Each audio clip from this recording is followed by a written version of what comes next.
Bismillahirrahmanirrahim. Assalamualaikum warahmatullahi wabarakatuh. Halo sahabat sanad semua, semoga tetap sehat dan semangat dalam beraktivitas ya. Menelusuri jejak intelektual para ulama di Nusantara memang istimewa, sebab kita akan menemukan jejaring intelektual yang saling terhubung dan menguatkan satu dengan lainnya.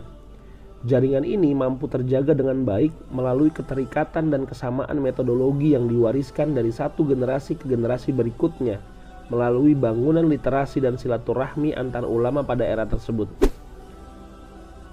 Salah satu jaringan keilmuan ulama Nusantara yang menjadi cikal bakal terbentuknya jejaring ulama tersebut, khususnya di Tatar Sunda, adalah Kiai Haji Khalil Bangkalan Madura, yang memiliki keterikatan jaringan dengan para pembesar ulama Sunda pada akhir abad ke-19 Masehi.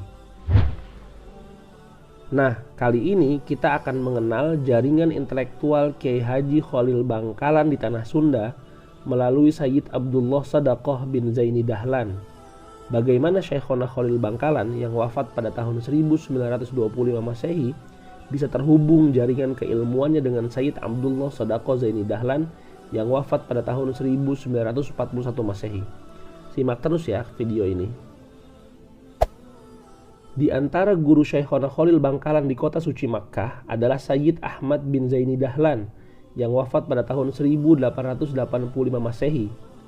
Beliau adalah mufti madhab Syafi'i di Mekkah yang juga menjadi maha guru ulama Nusantara di Mekkah pada generasi akhir abad 19 Masehi. Di antara murid beliau, selain Syekhona Khalil Bangkalan adalah Syekh Nawawi Banten yang wafat pada tahun 1897 Masehi, Sayyid Utsman bin Yahya yang wafat pada tahun 1913 Masehi, Syekh Ahmad Khotib Minangkabau yang wafat pada tahun 1916 Masehi, Syekh Mahfud Termas yang wafat pada tahun 1920 Masehi, dan lain-lain. Sayyid Ahmad Zaini Dahlan memiliki anak asuh yang tidak lain adalah putra dari saudara kandungnya, yaitu Sayyid Sadaqah Zaini Dahlan yang bernama Sayyid Abdullah bin Sadaqah bin Zaini Dahlan, yang di kemudian hari menggantikan posisi dan kedudukannya sebagai imam dan pengajar madhab Syafi'i di Masjidil Haram di Mekkah. Makam Sayyid Abdullah ini dapat ditemukan di sebuah desa di kota Garut, Jawa Barat, tepatnya di Ciparai Girang, Karangpawitan. Di antara kitab karangan Sayyid Ahmad bin Zaini Dahlan yang populer dan hingga saat ini masih dipelajari dan tersebar di instansi pendidikan tradisional di Nusantara adalah Syarah Mukhtasar Jiddan ala Al-Ajurumiyah dalam bidang kajian gramatika bahasa Arab. Kitab ini kemudian diberi hasyiyah atau diberi komentar panjang oleh Syekh Ma'sum bin Salim Semarang. Hasyiyah tersebut berjudul Tashwiqul Khallan ala Syarah Mukhtasar Jiddan yang ditulis pada tahun 1884 Masehi. Perjumpaan antara Syekhona Khalil Bangkalan dengan Sayyid Ahmad Zaini Dahlan terekam dalam manuskrip biografi Syekhona Khalil Bangkalan yang ditulis oleh Syekh Yasin Padang yang wafat pada tahun 1991 Masehi. Tertulis di sana, Qara'a bi Makkata 'ala al-mufti as-Sayyid Ahmad bin Zaini Dahlan al-Makki wa lazamahu sinina 'adida wa bihi takharraja fa akhadha minhu 'al arabiyyati al-lughah wan nahwi wal qira'at wat tafsir wal hadis wal usul wal fiqh asy-syafi'i wa ajazahu 'ammatan bir riwayati 'ammah wa tadris. Di Makkah, Syekhona Khalil Bangkalan mengaji kepada mufti madhab Syafi'i Sayyid Ahmad bin Zaini Dahlan al-Makki.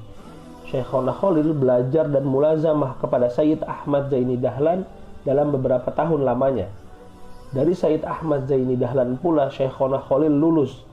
Dari beliau, Syekhona Khalil belajar dalam bahasa Arab, nahwu, ilmu qiraat, tafsir, hadis, usul fiqh, dan fiqh madhab Syafi'i. Sayyid Ahmad Zaini Dahlan juga memberikan Syekhona Khalil kredensi atau ijazah umum atas jalur transmisi keilmuan riwayah yang juga memberikannya izin untuk mengajar. Seperti yang telah disebutkan, Sayyid Ahmad bin Zaini Dahlan memiliki keponakan yang diasuhnya sejak kecil, yaitu Sayyid Abdullah bin Sadaqah bin Zaini Dahlan yang di kemudian hari menggantikan posisi dan kedudukannya sebagai imam dan pengajar mazhab Syafi'i di Masjidil Haram di Makkah.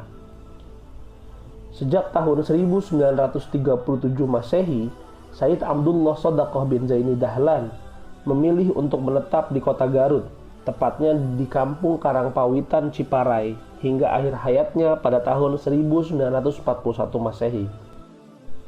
Sebelum menetap di Garut, Sayyid Abdullah Shadaqah Zaini Dahlan telah beberapa kali datang ke Nusantara, ke Singapura, Malaya, Sumatera, Jawa, dan Sulawesi.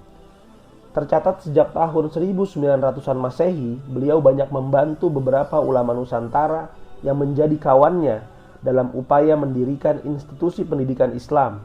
Di antaranya adalah Madrasah Nurul Islam di Jambi, juga Madrasah As-Sa'diyah di Sengkang, Sulawesi Selatan. Sayyid Abdullah datang ke Jawa bersama saudaranya, yaitu Sayyid Hasan bin Shadaqah bin Zaini Dahlan. Jika Sayyid Abdullah menetap di Garut, maka Sayyid Hasan menetap dan wafat di Kendal, Jawa Tengah pada tahun 1922 Masehi. Makam beliau berada di pemakaman Gerabak Kaliwungu, berdekatan dengan makam Kiai Haji Ahmad bin Abdul Hamid bin Ahmad, perintis NU Kendal dan pencipta kalimat Wallahul muwaffiq ila aqwamit thoriq. Putra Sayyid Hasan adalah Sayyid Haidar yang dimakamkan di Lasem. Sayyid Haidar adalah santri dari Hadratus Syekh Kiai Haji Hashim Asy'ari, sekaligus orang yang pertama kali menulis biografi Syekh Nawawi Banten dalam bahasa Indonesia yang terbit pada tahun 1975 Masehi. Di Garut, Sayyid Abdullah Shadaqah Zaini Dahlan meninggalkan beberapa jejak karya intelektual yang ditulisnya dalam bahasa Arab. Di antaranya adalah risalah berjudul Risalah Al-Izzah wa Dzikra bi Al-Harb Al-Alamiyah Al-Kubra yang ditulisnya pada tahun 1940 Masehi.